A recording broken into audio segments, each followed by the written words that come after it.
മലപ്പുറം അരീക്കോട് 11 വയസ്സുകാരിയെ ബലാത്സംഗം ചെയ്ത പിതാവിന് വിവിധ വകുപ്പുകളിലായി 178 വർഷം കഠിന തടവ് ശിക്ഷ ഒന്നിച്ചനുഭവിച്ചാൽ മതിയെന്നതിനാൽ 178 വർഷത്തെ തടവ് ശിക്ഷ 40 വർഷമായി മാറും. ജംഷീർ കൊടിഞ്ഞി ചേരുന്നു. ജംഷീർ, വിവരങ്ങൾ.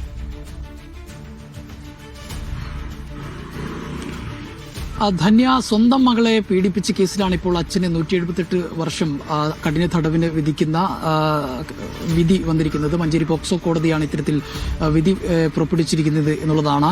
11 വയസ്സ് മാത്രം പ്രായമുള്ള കുഞ്ഞിനെയാണ് ഇയാൾ ഉപദ്രവിച്ചത് എന്നുള്ളതാണ്, പീഡിപ്പിച്ചത് എന്നുള്ളതാണ്. സ്വന്തം വീട്ടിൽ കിടന്നുറങ്ങുകയായിരുന്നു കുഞ്ഞിന്. അതായത് 2022 മുതൽ 2023 വരെയുള്ള കാലയളവിലെ വിവിധ ഘട്ടങ്ങളിലായി ഇയാൾ കുഞ്ഞിനെ ഉപദ്രവിച്ചു എന്നുള്ളതാണ് കണ്ടെത്തിയിരിക്കുന്നത്.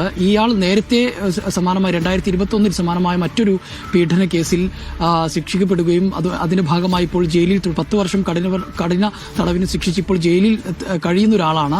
അതിനിടെയാണ് ഈ കേസിന്റെ വിചാരണ നടന്നത് എന്നുള്ളതാണ്. ഈ കുഞ്ഞിനെ ദേഹോപദ്രവം ഏൽപ്പിക്കുന്ന ഒരു സാഹചര്യം ഉണ്ടായി. ഈ പീഡന വിവരം പുറത്തു പറഞ്ഞാൽ കൊല്ലുമെന്ന് ഭീഷണിപ്പെടുത്തിയിരുന്നു.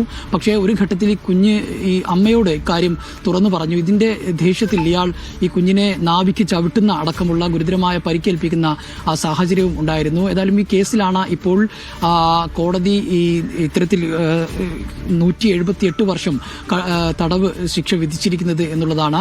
കോടതി കണ്ടെത്തിയിരിക്കുന്നത് ഏറ്റവും കൂടുതൽ സുരക്ഷിതമായി അല്ലെങ്കിൽ സുരക്ഷ നൽകേണ്ട കരങ്ങളിൽ തന്നെ ഒരു കുഞ്ഞിനെ പീഡിപ്പിക്കുന്ന അല്ലെങ്കിൽ ഉപദ്രവിക്കുന്ന സാഹചര്യത്തിലേക്ക് പോകുന്നത് ഒരു കാരണവശാലും അംഗീകരിക്കാൻ കഴിയില്ല. അതുകൊണ്ട് തന്നെ ഈ കേസ് ഒരു പ്രധാനപ്പെട്ട കേസായി പരിഗണിച്ചുകൊണ്ട് തന്നെ ഇയാൾക്ക് പരമാവധി ശിക്ഷ നൽകണം. അതുകൊണ്ടാണ് ഇത്തരത്തിൽ ഒരു ശിക്ഷ വിധിക്കുന്നത് എന്നുള്ളതാണ്. ഏതായാലും വിവിധ ശിക്ഷകൾ ഒരുമിച്ച് അനുഭവിച്ചാൽ മതി എന്നുള്ളത് കൊണ്ട് തന്നെ 40 വർഷത്തെ ശിക്ഷയായിരിക്കും ഇയാൾക്ക് ലഭിക്കുക.